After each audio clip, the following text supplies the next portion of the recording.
Hello everyone, hope you're doing well. We are back on the dev server for the next major update, and it's time to have a look at the BM Oplot. This is probably one of the mainstays of the update. It's the crown jewel of the Thai ground subtree that is coming in for Japan, and you can see it right here at rank 8 12.0, so they're straight away giving it the highest battle rating out of everything. It's part of the Thai subtree, which has the M163, the M60A3 TTS, and also the Stingray to be able to play alongside all of these. And it's kind of surprising that this vehicle's at 12.0, because I thought it would have not as good factors as it does, but generally, it's looking alright. You also have stiff competition at 12.0 with the Type 10 and the TKX, which is some of the best, if not the best, vehicles at Haita right now because of their fast reloads and the fact that they don't have updated damage models, which means that you can shoot through them quite a lot. The Oplot comes in with a very updated damage model though, and also a bunch of factors that will give Japanese players something very different to play compared to their standard auto-loaded MBTs. The Oplot itself is a upgrade of the T80 series vehicle. It has a different turret, it also has different internal systems. One of the major ones, which is really nice to see, is they upgraded its mobility. So it still has the 1200 horsepower diesel engine, but it has this cracker transmission, meaning that it can nearly go 70 kilometers an hour forward and also 32 kilometers an hour in reverse. This is amazing for the general vehicle. The other parts of it, which are worth having a look at, is the armor, but unfortunately, it's not finished yet, so I'd rather not kind of go over it in a huge way. Obviously, there are like little pieces of it, such as the composite armor, which do have specific armor values to them, but all of the other parts, such as the armored glass explosive reactive armor, obviously are not in a great position. Mainly what you see, though, from the outside is this is going to have a lot of chemical protection on it, and also it has the VARTA active protection system, which probably isn't going to be that useful at this BR, because I don't think it actually deals with most of the kind of armaments that are going to be thrown at you, but at least generally you have something of an additional piece of protection. You also have a crazy big commander optic on the vehicle. You can actually see here how big it is, basically making it very easy to see you, even if your turret isn't out. And also you have a 12.7mm machine gun here as a top-mounted one to be able to take out, helicopters or lighter vehicles that are going to run around, or just tracks. The cool thing about the vehicle is the fact that it's a mixture of also different nations. Of course, it's of Ukrainian descent, but this is the specific variant that's designed for the Thais. So what it actually gets is some unique ammunition for its gun. This vehicle uses the 125mm KBA-3. This is very similar to the Russian 125mm that you will find in the Russian tech tree on pretty much all of its MBTs.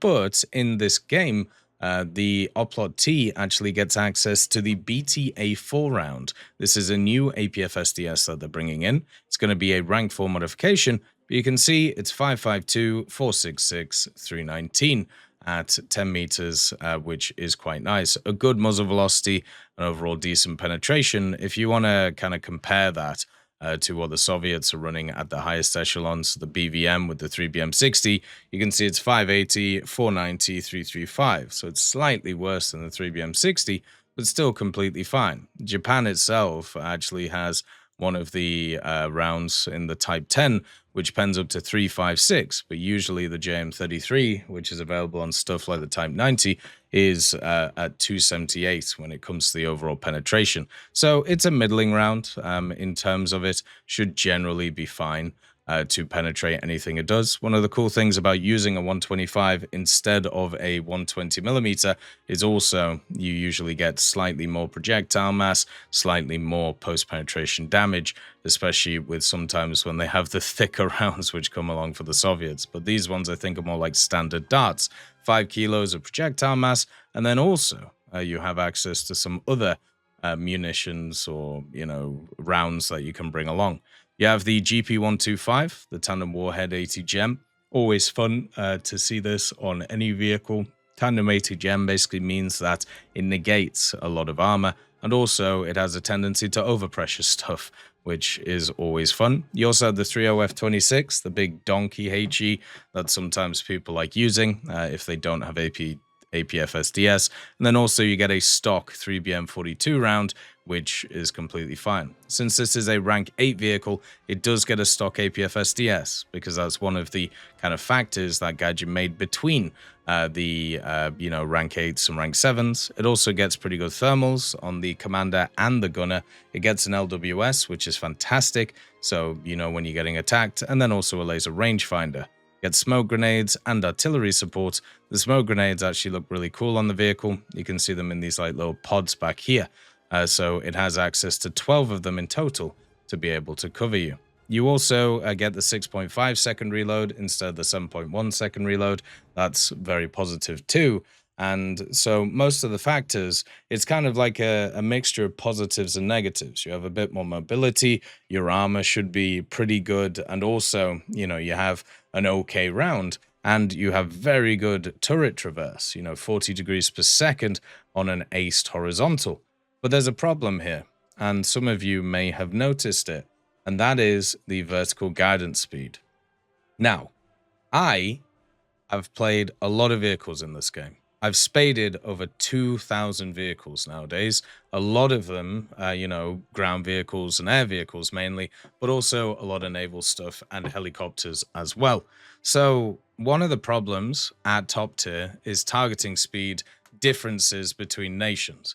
And targeting speed is basically how quickly you can get your gun on the target. Horizontal and vertical both matter a lot for vehicles because, of course, you are changing elevation and also you are rotating the turret at the same time. So the fact that this has a really good horizontal is great, but the fact that it has a horrifically bad vertical speed is going to be really, really rough. Just to give you an idea, the Type 10 here, which is not seen as the best in terms of its targeting speed, by the way, has a 30 degrees per second horizontal and a 10 degrees vertical. This means that it is it's more than 3 times faster in the vertical by being a little bit slower in the horizontal, basically a quarter slower. This is much better than what is here. Comparing it to a standard 12.0 kind of Russian MBT, the T80BVM, this has 34 degrees on the horizontal and then 32 degrees on the vertical. So you can see how much of a big upgrade the vertical is on this type of vehicle. And this is going to be the huge factor, which is going to be annoying on the Oplot for a lot of people. There's going to be a ton of situations where you are going to get people running at you. You are going to have to try and fight them off. And basically, you are going to be able to react in time, but your vehicle is not going to be able to react in time. And that is going to be incredibly annoying to people. Because I remember playing the T90A, which is a lot lower in BR, at, I believe, 11.0, and you facing Leopard 2A4s, Abramses, and also Type 90s, every time I faced them, I was stuck with my gun not being able to kind of sit on the target. So just to show you, right, so this is the horizontal. Now, if I show you the elevation, you can see how long it takes to be able to actually move this gun up and down. And so in little micro areas, so if you're just doing this, it's not a huge deal. But if you have to do this, you can see how long it just takes the gun to actually get on target. And at top tier, that can easily be the difference between you winning an engagement and then losing an engagement. And it's the huge limiting factor of this vehicle compared to others. So these are the thermals. You can see they're very good. There's no issues there. Probably Gen 3 or Gen 2. The commander sight doesn't work at the moment, but it also has thermals. And then also you have smoke grenades, which pop in sets of 4 instead of sets of 2. So you only get access to 3 loads of smoke, which kind of sucks. But the major thing which is nice about this vehicle is it actually is able to reverse. A lot of problems with stuff like the T90 series, for example, is it still has that 4 km/h reverse speed. So this one, basically you can take a position, you can peek, shoot this guy over here, and then what you can do is you can rotate back, and then you can set up again, peek again, hit him, and then move back, right? And that is one of the key things you do at top tier to be able to protect yourself. It's all about the reaction of being able to move in, hit a target, and then move back. And that means that you don't, you end up actually having a good defensive position in this setup. So the fact that this vehicle gets this is fantastic. I'm really happy that it's there, but that targeting speed, I feel like, is just going to annoy the absolute hell out of me. You can even see, like, trying to get it on these, like, over here. Look at it just getting stuck. So if you have a target here, and then if you have it moved up there, you can see it just moving in really weird ways. And that is going to be a problem. The gun depression is not an issue because it's quite a low silhouette tank. And also, at the same time, it'll be interesting to see what this armor looks like when it's fully modeled. And I'll make sure to have a look at it. To have a look at it for you when it gets in. I'm hyped about this vehicle. It's wonderful to see it. As I said, it's one of the crowns of the update and should be pretty fun, and also give Japanese players something different compared to what they used to. As always, I hope you have a wonderful day, and I'll see you next time. I'd just like to thank GMG Smiley, CD Beans, Chieftain Mike, EMN3 Galaxy, Tulio Pontecorvo, Brendan Quinn, Carrion Crow, Gus Irenicus, Pyman, Wartinder, Teddy, Daniel Stanton, Martinez, B. Young, Ozzy Panzer, Alan Hacker, Liam Shear, Opium Prime, Lafouche, Sem, Aslan, Uncle Bean, and Derek R. for supporting the channel.